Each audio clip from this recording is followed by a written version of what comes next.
Nah, setelah kita buat prototipenya, baru kita validasi. Sebenarnya dengan solusi ini teman-teman mau si pelanggan kita tuh menyambut baik gak sih gitu ya, cocok nggak sama mereka, mereka suka nggak dengan model seperti itu,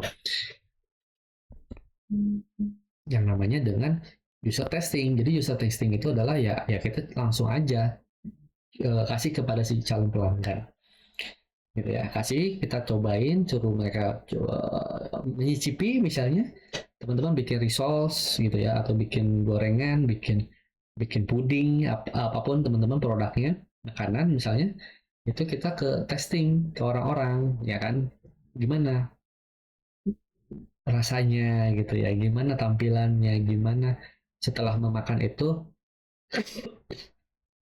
ada rasa enak enggak gitu ya.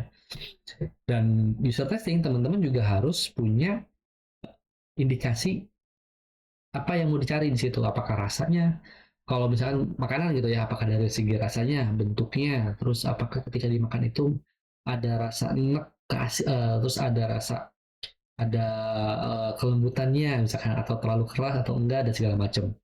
Jadi ada indikator-indikator yang memang teman-teman pengen tahu gitu ya.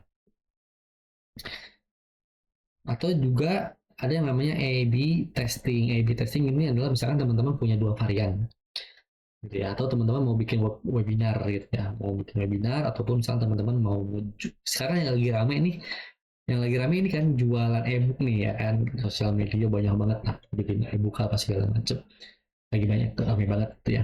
Itu teman-teman bikin satu poster, bikin dua poster, backgroundnya sama tapi tulisan captionnya misalnya beda gitu ya. Jadi kita mana sih yang lebih banyak yang menarik perhatian gitu ya.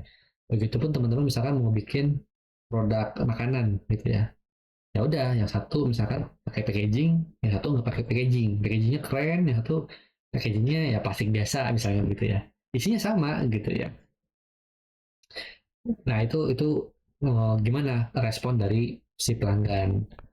Dan yang ketiga adalah yang namanya feedback loop. Feedback loop itu adalah kita minta feedback terus menerus. Artinya gini, ketika teman-teman memberikan feedback, memberikan produk teman-teman gitu ya ke pelanggan teman-teman gitu ya, ke pelanggannya teman-teman gitu, nah itu minta tuh feedbacknya terus-terusan gitu. Oh gimana rasanya, terus setelah diperbaiki minta lagi ke orang yang sama, minta lagi feedbacknya, terus saja bolak balik gitu. Jadi kita akan tahu tuh sebenarnya memvalidasi kita, produk kita tuh sejauh mana sih validasinya bisa membantu mereka, bisa bisa bermanfaat bagi si pelanggan itu tadi.